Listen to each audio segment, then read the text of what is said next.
Assalamualaikum warahmatullahi wabarakatuh. Dalam video kali ini kita akan membahas mengenai jurnal penyesuaian. Adik-adik akan mengetahui apa itu jurnal penyesuaian dan akun apa saja yang perlu disesuaikan pada perusahaan jasa. Jurnal penyesuaian adalah salah satu siklus akuntansi setelah neraca saldo. Adik-adik dapat melihat video sebelumnya untuk mempelajari siklus akuntansi. Jangan lupa like, comment, and subscribe ya. Apa itu jurnal penyesuaian? Jurnal penyesuaian adalah jurnal yang dibuat untuk memperbarui data akuntansi supaya menjadi lebih akurat atau sesuai dengan keadaan yang sebenarnya. Setelah transaksi di jurnal dan diposting ke buku besar, maka dibuatlah neraca saldo. Sebelum dibuat laporan keuangan, ada beberapa akun dalam neraca saldo yang perlu dilakukan penyesuaian. Misalnya perlengkapan. Pada akhir periode dalam neraca saldo menunjukkan nilai saat pembelian. Sementara setelah dilakukan pemeriksaan, perlengkapan telah habis sebagian dipakai. Nah, agar mencerminkan keadaan yang sebenarnya perlu dilakukan penyesuaian. Tujuan jurnal penyesuaian. Yang pertama, memperbarui data akuntansi di neraca saldo. Yang kedua, memisahkan antara biaya yang sudah menjadi beban pada periode akuntansi saat pelaporan dan yang belum. Yang ketiga, memisahkan pendapatan yang sudah menjadi hak pada periode akuntansi saat pelaporan dan yang belum. Adik-adik masih ingat, asumsi dasar akuntansi salah satunya yaitu periodisitas, yang berarti pencatatan dan pelaporan keuangan antar periode harus terpisah. Kemudian saat ini akuntansi menggunakan akrual basis, yang artinya setiap pendapatan maupun beban diakui pada periode yang bersangkutan meskipun uangnya belum diterima atau dikeluarkan. Akun yang perlu disesuaikan. Yang pertama, akun perlengkapan. Yang kedua, beban yang masih harus dibayar atau utang biaya. Kemudian pendapatan yang masih harus diterima atau piutang pendapatan, penyusutan aktiva tetap, beban dibayar di muka, pendapatan diterima di muka, dan piutang tak tertagih. Perlengkapan. Misalnya, perlengkapan di neraca saldo menunjukkan jumlah 500.000. Setelah dihitung secara fisik pada akhir periode, perlengkapan yang tersedia yaitu senilai 300.000. Hal ini berarti perlengkapan yang telah dipakai adalah sebesar 200.000.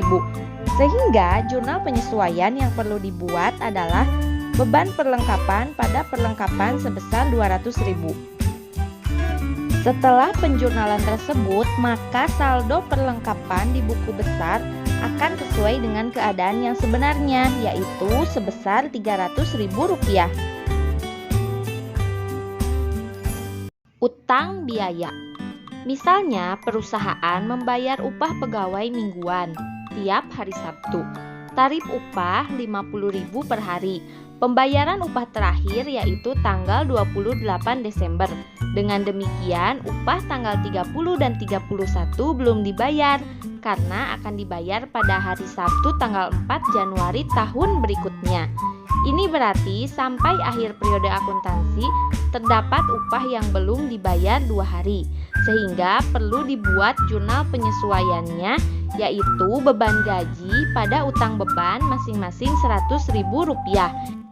Meskipun upah tersebut akan dibayar tanggal 4 Januari tahun berikutnya, namun upah tanggal 30 dan 31 sudah menjadi beban periode saat ini, sehingga perlu dipisahkan. Piutang pendapatan. Misalnya, perusahaan menyimpan uang di Bank X sebesar Rp1 juta pada tanggal 1 September 2020. Suku bunganya 15% per tahun dan bunga akan diterima 6 bulan sekali, yaitu tiap 1 Maret dan 1 September. Ini berarti bunga pertama akan diterima pada 1 Maret 2021. Sampai akhir periode akuntansi terdapat bunga yang ditunda penerimaannya selama 4 bulan, yaitu dari 1 September sampai 31 Desember. Sehingga dapat kita hitung bunga yang menjadi pendapatan tahun ini yaitu sebesar Rp50.000. Jurnal penyesuaiannya piutang bunga pada pendapatan bunga sebesar 50.000. Penyusutan aktiva tetap. Misalnya di neraca saldo, akun peralatan kantor memperlihatkan jumlah 4 juta rupiah. Diputuskan oleh manajemen perusahaan bahwa penyusutan 10% per tahun. Ini berarti penyusutan tiap tahun yaitu 10%, dikalikan 4 juta yaitu sebesar 400.000, sehingga jurnal penyesuaiannya yaitu beban penyusutan peralatan pada akumulasi penyusutan peralatan sebesar 400.000. Selanjutnya, beban dibayar di muka. Misalnya, tanggal 1 April 2020, perusahaan membayar premi asuransi untuk 1 tahun sebesar 3 juta rupiah. Maka perlu dibuat jurnal penyesuaian berapa yang telah benar-benar menjadi beban tahun 2020. Ada 2 pendekatan untuk pencatatannya, yaitu pendekatan neraca atau aktiva dan pendekatan laba rugi atau beban. Apabila pencatatannya dengan pendekatan neraca, maka pada saat membuat jurnal umum, jurnalnya yaitu asuransi dibayar di muka pada kas sebesar 3 juta rupiah.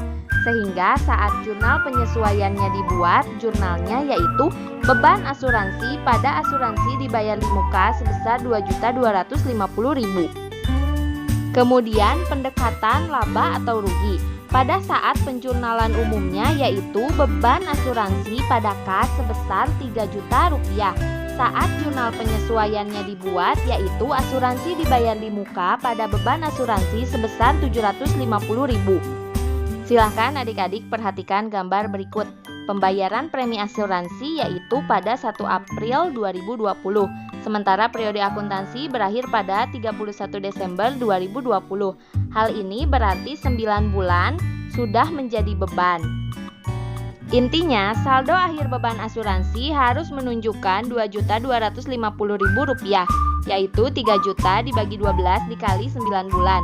Dan saldo akhir asuransi dibayar di muka harus menunjukkan Rp750.000, yaitu 3 juta dikali 12 dikali 3 bulan. Pendapatan diterima di muka. Misalnya, tanggal 1 Juli 2020, perusahaan menerima sewa untuk 2 tahun sebesar 20 juta rupiah. Maka perlu dibuat jurnal penyesuaian berapa yang telah benar-benar menjadi pendapatan periode saat ini. Apabila pencatatannya menggunakan pendekatan neraca, maka saat membuat jurnal umum yaitu kas pada sewa diterima di muka sebesar 20 juta rupiah. Dan jurnal penyesuaiannya sewa diterima di muka pada pendapatan sewa sebesar 5 juta rupiah. Apabila pencatatannya menggunakan pendekatan laba rugi, maka jurnal umumnya kas pada pendapatan sewa sebesar 20 juta rupiah. Dan jurnal penyesuaiannya pendapatan sewa pada sewa diterima di muka sebesar 15 juta rupiah. Silahkan adik-adik perhatikan gambar berikut.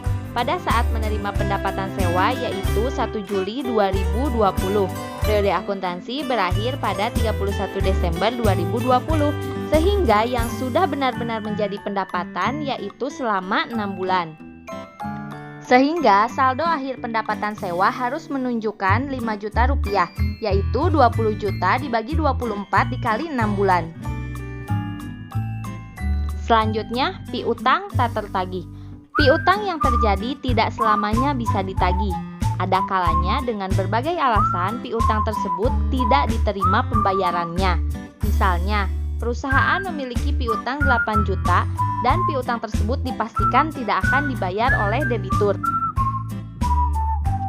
Maka jurnal penyesuaiannya kerugian piutang tak tertagih pada piutang usaha sebesar 8 juta rupiah.